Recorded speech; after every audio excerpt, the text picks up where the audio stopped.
Hello my dear friend, welcome to education point online. So friend, कैसे हैं आप लोग? गए हो बहुत अच्छे होंगे।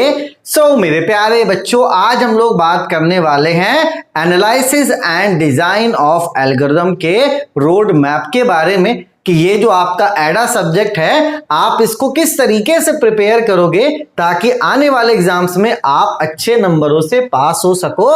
और ये मैं मानकर चल रहा हूं कि आपके एग्जाम में 40 से 45 दिन का समय रह गया है, तो मैं उसी तरीके से आपको रोड मैप बताऊंगा कि आपको कौन से यूनिट में कितना समय देना है और आपको कौन कौन से टॉपिक पे ज्यादा फोकस करना है। ठीक है, चलिए भैया, तो एक बात आप समझ लीजिए कि अगर मैं आपसे एडा की बात करूं तो पिछला जो 2 एग्जाम रहा है ना बेटा, क्वेश्चन उसमें टफ पूछा है। टफ मैं नहीं बोलूंगा, मैं ये बोलूंगा क्वेश्चन स्टैंडर्ड पूछा है ना। पिछले साल जो पेपर आया था जून 2025 का, तो वो वाला पेपर टफ था। बहुत ऐसे बच्चे जिनका बैक भी लगा है ना, तो मुझे लगा यार चलो ये संयोग होगा, कभी कभी क्या करता आरजीपी भी टफ क्वेश्चन सेट कर देता है। ठीक है, चलिए उसके बाद जो दिसंबर 2025 का पेपर था ना भाई साहब वो उसी तरीके से था।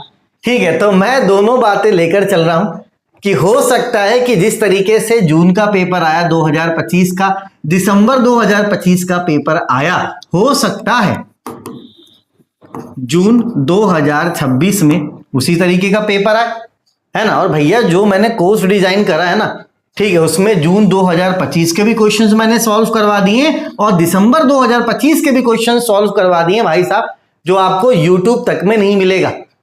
ठीक है, जो क्वेश्चंस पूछे गए थे टफ क्वेश्चन से, वो मैंने सारे कवर अप करवा दिए ताकि भैया जून 2026 में अगर आड़ा टेढ़ा क्वेश्चन आता है तो आप उसको टैकल कर सको। तो भैया एक बार देखना, है ना, जून से पहले का पेपर, जून 2025 से पहले का पेपर, आप 24 का पेपर उठाकर देखना, आप 25 का पेपर उठाकर देखना।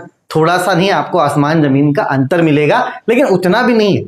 ठीक है, सिंपली मैं आपको एक बात बताऊं कि अगर आप इंपॉर्टेंट क्वेश्चन पढ़ने वाले बच्चे हो, बात समझिएगा, जो बच्चा अच्छे से सिलेबस कवर करा है ना, वो इसमें पास हो जाएगा, जून 2025 और दिसंबर 2025 में पास हो जाएगा।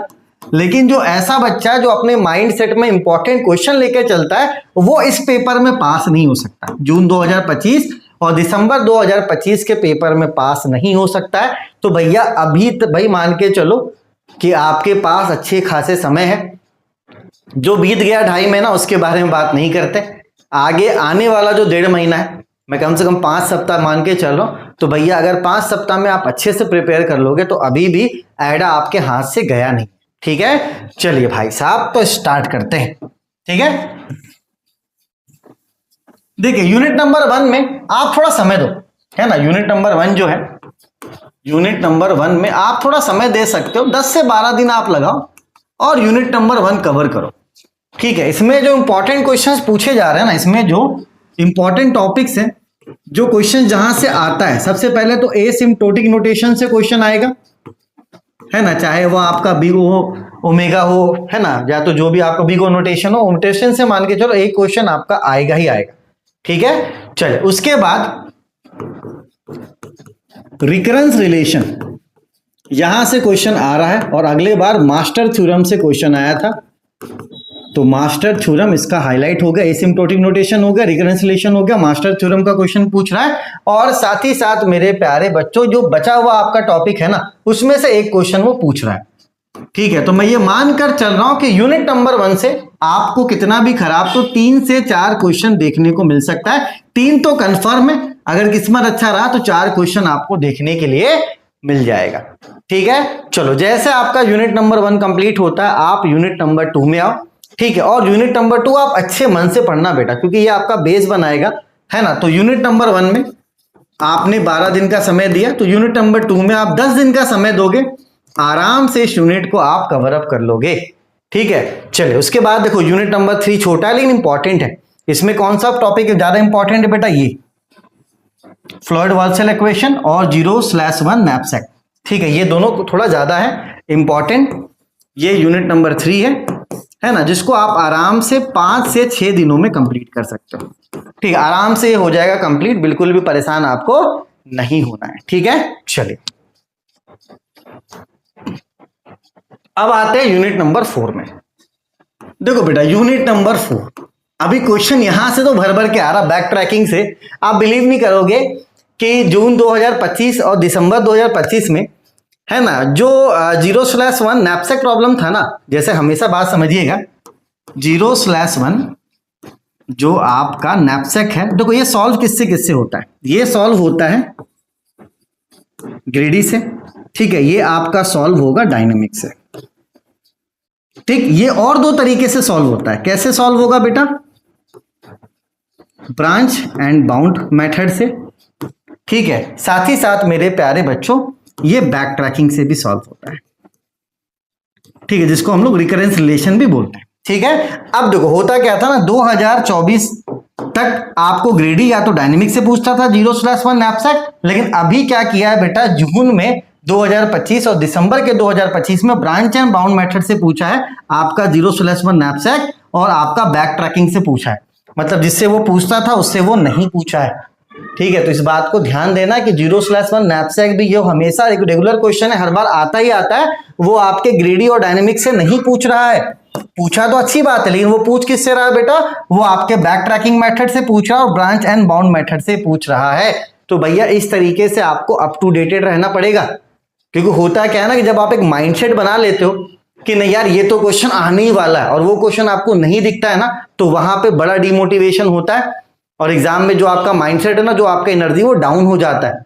तो ध्यान देना, 0/1 नैपसैक 4 तरीके से सॉल्व होता है, चारों तरीका आप अच्छे से पढ़कर जाना, ठीक है। देखो ट्रैवलिंग सेल्समैन प्रॉब्लम जो है ना, जब आप यूनिट नंबर 4 पढ़ोगे, ठीक है, तो आपको इसमें मिलेगा ट्रैवलिंग सेल्समैन प्रॉब्लम। अब देखो ट्रैवलिंग सेल्समैन प्रॉब्लम भी क्या है बेटा, ये लंबा वाला पूछ रहा है ना, ये 4 वेरिएबल का नहीं पूछ रहा, ये अब क्या कर रहा है 5 वेरिएबल का पूछ रहा है। तो कहीं ना कहीं अब वो चाह रहा है कि भैया आप अच्छे से समझ कर पढ़ो, है ना, और 5 वेरिएबल वाला वही कर सकता है बंदा क्वेश्चन, है ना, 5 वेरिएबल वाला वही कर सकता है बंदा क्वेश्चन जो अच्छे से चीजों को समझ कर पढ़ रहा है। तो कुल मिलाकर मैं बस आपसे इतना बोलना चाहता हूं कि भैया अगर क्वेश्चन टफ आया तो अगर आप जो प्लान में बता रहा हूं ढंग से पढ़ोगे तो ही आप उस क्वेश्चन को कर पाओगे। अगर आप सोचोगे कि जैसे तैसे पढ़कर चले जाएं, हाँ अगर इजी क्वेश्चन आया आप पास हो जाओगे, नो डाउट। मैंने क्या बोला कि जैसे पहले क्वेश्चंस आ रहे थे वैसे क्वेश्चन में आप पास हो जाओगे, लेकिन जो स्टैंडर्ड क्वेश्चन पूछ रहा है उसमें आप जैसे तैसे पास नहीं कर सकते, ठीक है। तो यूनिट नंबर 4 में आपको क्या करना है, कम से कम 10 से 12 दिन का समय देना। बिल्कुल घबराओ मत, मैं डरा नहीं रहा हूं, मैं चीजों को बता रहा हूं कि मैंने क्वेश्चंस देखा, एनालाइज करा, मैं बस वही आपको बता रहा हूं, है ना। मेरा काम डराने का नहीं, और डर जाओ, जो क्वेश्चंस आए हैं उसको एनालाइज कीजिए, आप देखिए खुद भी, है ना, कि एटलीस्ट क्या क्या पूछा गया। अच्छी बात है इजी क्वेश्चन पूछेगा, ठीक है। चलो तो भैया बड़ा हेडेक हो जाएगा जब आप 1 2 3 4 पढ़ोगे, जिसमें 3 छोटा है। तो आपको क्या करना है बेटा, यूनिट नंबर 5 में सिर्फ 2 दिन का समय देना और सिर्फ थ्योरी पढ़ना, ओनली थ्योरी, इससे न्यूमेरिकल नहीं आ रहा है। सिर्फ और सिर्फ आपको क्या पढ़कर जाना है बेटा, थ्योरी पढ़ के जाना है, ठीक है। तो नो डाउट आप आराम से कम 40 दिनों में इसको कंप्लीट कर लोगे, और आपके पास रिवीजन का समय रहेगा, क्योंकि मैं ये मान के चल रहा हूं कि आपके एग्जाम में 2 दिन का गैप रहेगा। तो 2 दिन अगर आप 10-10 घंटे भी पढ़ते हो तो 20 घंटा आपको प्रॉपर रिवीजन का मिल जाएगा। तो प्लान हमारा यही सिंपल शॉर्ट है कि भैया आप एग्जाम से पहले सिलेबस कंप्लीट कर लीजिए, है ना, आप एग्जाम से पहले सिलेबस कंप्लीट कर लीजिए, ठीक है, और एग्जाम के गैप में रिवीजन कर लीजिएगा। बहुत श्योर साइड प्लान है, क्वेश्चन कैसा भी आए फिर आपको डरना नहीं पड़ेगा, है ना, क्वेश्चन जैसा भी आए फिर आपको डरना नहीं पड़ेगा, अरे यार ये क्या आ गया, ठीक है। चलिए भैया, तो आपको परेशान नहीं होना, इस तरीके से आपको प्रिपेयर होकर चलना है, ठीक है। चलो अभी मैंने क्या करा बेटा, देखिए एडा का फीस 599 कर दिया। अगर आपने अभी तक कोर्स इनरोल नहीं किया कर लो भैया, है ना, जून 25 दिसंबर 25 तक के क्वेश्चंस मैंने सॉल्व करवा दिए उसमें, ठीक है। और ये भी मैंने फीस 599 कर दिया। मैथमेटिक्स 3 के लिए भी प्लान बता दिया, वीडियो का लिंक मैं डिस्क्रिप्शन पे दे दूंगा, ठीक है। सीओए का बैच कुछ खास रहा नहीं, है ना, जिस एक्सपेक्टेशन से मैंने स्टार्ट करा था, है ना, क्योंकि जब मुझसे कंपेरिजन होने लगता है तो चीजें मैं क्या बताऊं, है ना। अब मेरे पास उतना समय भी नहीं है कि मैं लोगों को ट्रेन कर सकूं, समय लगता है ट्रेन करने में, है ना, मुझ जैसा बनाने में भी समय लगता है, तो उतना समय नहीं है ना। इस बार सीओए उतना अच्छा नहीं गया, कोई बात नहीं, अगले बार मैं खुद पढ़ा दूंगा, तो कोई दिक्कत वाली बात नहीं है। बस इस बार आपको क्या करना है, तो सीओ वैसे भी इजी कर लोगे आप, है ना। अगर आप कॉम्बो भी लेते हो तो 1299 रुपए में कॉम्बो बैच आपको मिल जा रहा है, कॉम्बो लो, आराम से पढ़ो, ठीक है, चलिए बेटा, तो आपको जो रहेगा सॉफ्टवेयर इंजीनियरिंग, उसके मैं इंपॉर्टेंट क्वेश्चन दे दूंगा, ऑपरेटिंग सिस्टम जो उसके भी इंपॉर्टेंट क्वेश्चन दे दूंगा, है ना। जो डिस्क्रीट स्ट्रक्चर लीनियर अलजेब्रा वाले भैया उनको भी मैं करवा दूंगा।